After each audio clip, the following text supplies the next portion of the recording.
first thing you have to look into is the person who is exposed. What is his purpose at allowing himself to be exposed? What is he looking for? Is he looking for approval from people? Or whether he is looking to convey some message to people? Or is he exposed because he wants to teach something to the people? He knows something and he wants to give it to some people. So all these three situations have different requirements.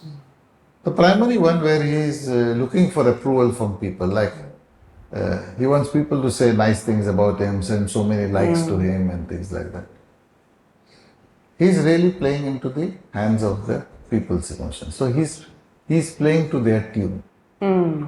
And when you play to different people's tune, you are yourself confused. Your energy is completely confused because you have something of yours, they ask something else, you try to mimic what they want, you try to fulfill this person, you try to fulfill that person's requirements, you move from one place to another place, from one situation to another situation. What will happen? There will be a lot of confusion in you.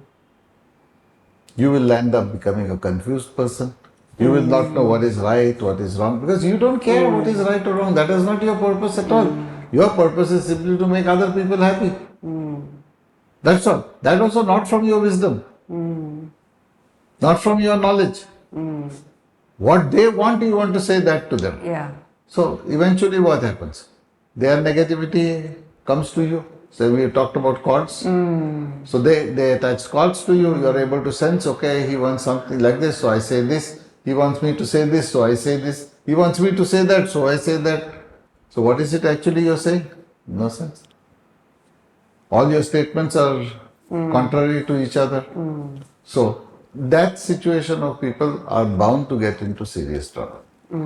Now how do they protect themselves from it? They cannot protect themselves from it. They have jumped into the fire, they have to jump out of the fire. Okay. The second type of person, he is like communicating something that he knows. He has something to communicate to them. No? So he is safe. As long as he communicates what he wants to communicate. For that he has to understand the level of intelligence that the people have. Yeah. And be able to communicate at that level.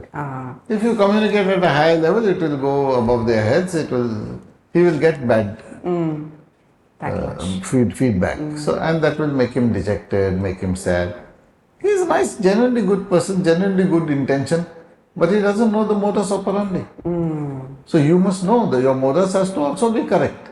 So you talk to the level that that person can understand. So as long as you do that, and you are not bothered about how many likes you get or how many people applaud you, let them applaud, let them not applaud.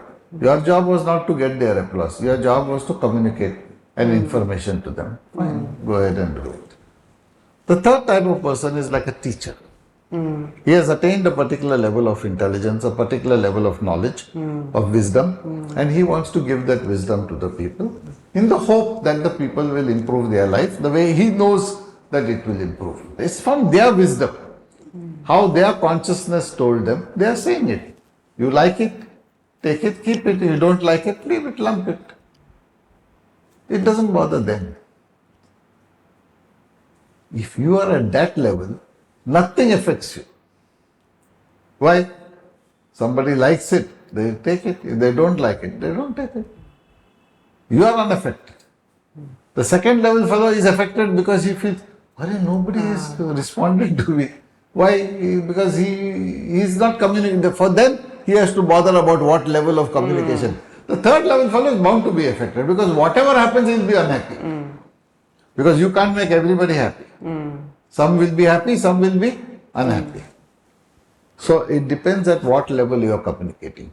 But the dharma of a teacher is to teach. He cannot teach a student who is not of his level. And the higher your level of knowledge goes, you have to be very selective. Therefore, even in this generation of multimedia or any generation, there is a media always, no? Yeah. The modus was different. Yeah. Now you have lights and cameras. In those days you didn't have lights and cameras. You had literally one-to-one people. But it's still there were people and you. And still people did it for likes and dislikes.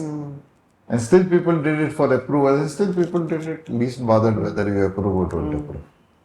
As long as they got that one student or one person to appreciate, it was enough for them.